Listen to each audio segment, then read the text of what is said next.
I had in earlier work looked at the question of how hard it would be for evolution to stumble on a completely radically new protein, that is a protein that has a new structure.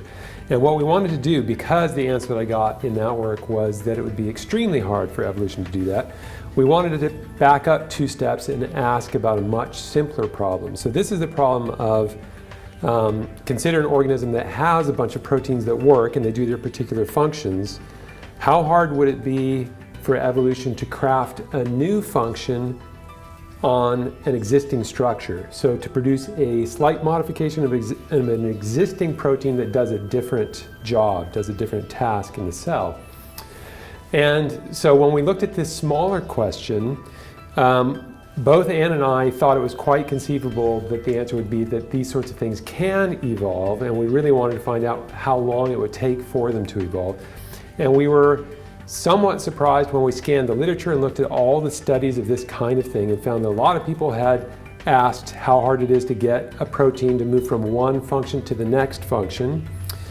And all of these studies were unconvincing. At least they did not convince us that the evolutionary story could work, because they all found that these sorts of transitions, functional transitions that preserve the overall structure, are much harder than we would have thought. They take far more mutations, or despite all the efforts of these researchers, they couldn't actually get the transition to happen.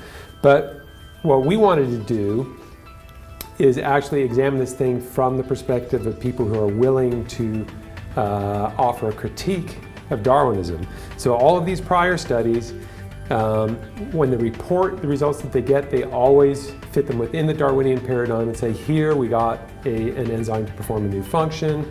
And for various reasons, they were not convincing. We wanted to say, hang on, let's do this very carefully and be willing to draw the conclusion that, in fact, the Darwinian mechanism doesn't work.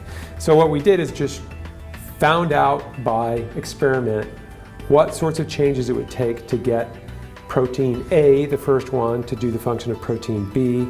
And we ended up very carefully doing single changes and examining their effect and finding that it would require 7 or more changes. And that doesn't sound like a huge number. Maybe it's 8 or 9 changes would make the thing work. We couldn't actually get it to work because we very carefully zeroed in on particular changes, and those did not get the transition to occur.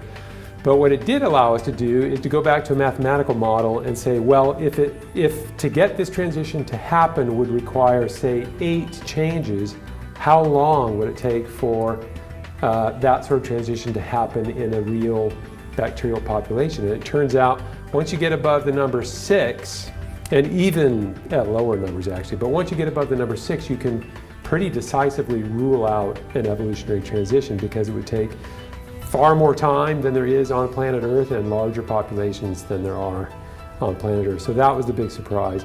And we're the first ones that I know of who have undertaken a study of this kind and been willing to step back when we get the result and say, what does this mean for the paradigm? Everyone else tries to force their results into the paradigm. So I think that's the big contribution that we've made.